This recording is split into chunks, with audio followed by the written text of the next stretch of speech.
ദൈവത്തിന് സ്തുതി. പ്രഭാത കിരണത്തിലേക്ക് സ്നേഹവന്ദനം. ഭാഗം 2006. ഇന്ന് ജൂൺ മാസം 28-ാം തീയതി. ഈ ആണ്ടിലെ 179-ാമത്തെ ദിവസത്തിലെത്തി. ഇന്ന് പരിശുദ്ധനായ പൗലോസ് അപ്പോസ്തലനെയാണ് നമ്മൾ ആദരവോടെ അനുസ്മരിക്കുന്നത്.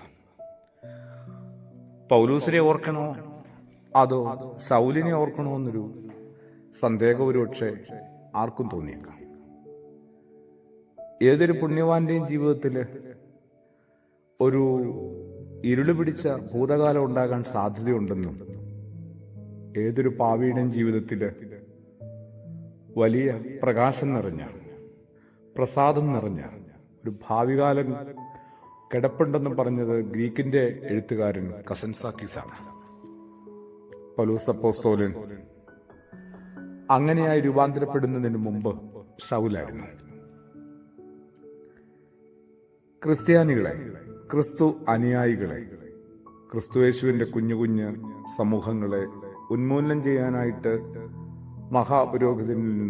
മഹാപുരോഹിതന്മാരിൽ നിന്ന്, മത നേതാക്കളിൽ നിന്ന് അനുമതി പത്രം കൈവശപ്പെടുത്തിയ ആളാണ്. അവിടെ നിന്നാണ് നമ്മുടെ കർത്താവ് പൗലോസ് അപ്പോസ്തലനെ രൂപാന്തരപ്പെടുത്തുന്നത്. ദമാസ്കസിലേക്കുള്ള യാത്രാമധ്യയിൽ കർത്താവിന്റെ ശബ്ദം അവന്റെ കാതിൽ വീഴുകയാണ്. ഒരു പ്രകാശം ഉണ്ടായെന്നാ പറയുക. അതോടുകൂടി അയാൾ അന്ധനായി മാറി എന്ന് നമ്മൾ വായിക്കുന്നുണ്ട്. തുടർന്നുള്ളൊരു 3 ദിവസക്കാലം എന്തൊരു പരിവർത്തനത്തിന്റെ അകത്തുകൂടിയായിരിക്കും ശൗലെന്ന് പറയുന്ന പഴയ മനുഷ്യൻ കടന്നുപോയത്. ഒരു 3 ദിവസക്കാലം കാഴ്ചയില്ലാതെ, ഒന്നും കാണാതെ, പരമാവധി ഒന്നിൽ ഇടപെടാതെ, ഭക്ഷണപാനീയങ്ങളും ഉപേക്ഷിച്ചും വെടിഞ്ഞും വേണ്ടതായ അവസ്ഥയിലുമൊക്കെ ആയിട്ട് ഇന്ന് വേറിട്ടിരിക്കുക. നമ്മൾ ഓരോരുത്തരുടെയും ജീവിതത്തിൽ ഒരു ക്രിസ്തു അനുഭവം ഉണ്ടാകാനായിട്ട് എന്തുമാത്രം അവസരങ്ങളും സാധ്യതകളും നിലനിൽക്കുന്നുണ്ട്. മനസ്സൊന്ന് വെച്ചാൽ മതി. പന്തിരുവരുടെ കൂട്ടത്തില് ഒരിക്കലും പൗലോസ് കൂടിച്ചേരുന്നില്ല.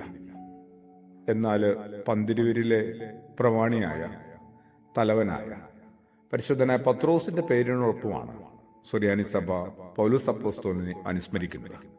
സ്ലീഹന്മാരുടെ തലവന്മാരായ എത്രത്തോളം വലിയ പദവിയിലേക്കാണ് പൗലോസ് ഉയർത്തപ്പെടുന്നത്.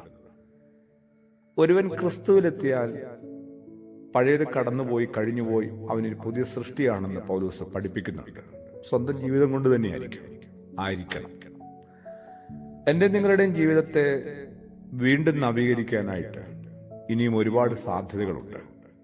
ഒരുപാട് സമയം അവശേഷിച്ചിട്ടുണ്ട് എന്ന് ആരും കരുതണ്ട. സാധ്യതകൾ ഒരുപാടുണ്ട്. അത് ദ്രുതഗതിയിൽ എത്രയും വേഗം പ്രയോജനപ്പെടുത്തുക, ഉപയോഗിക്കുക എന്നുള്ളതാണ്.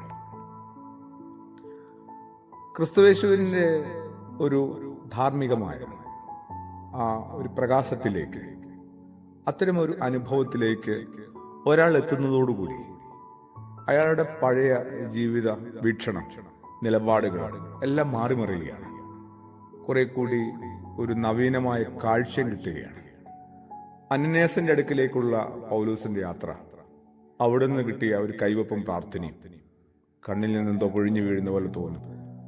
സാധിക്കുമെങ്കിൽ ഈ ദിനം അപ്പോസ്തല പ്രവൃത്തികളുടെ പുസ്തകം 9-ാം അധ്യായം ഒന്ന് വായിക്കുന്ന നല്ലതാണ്.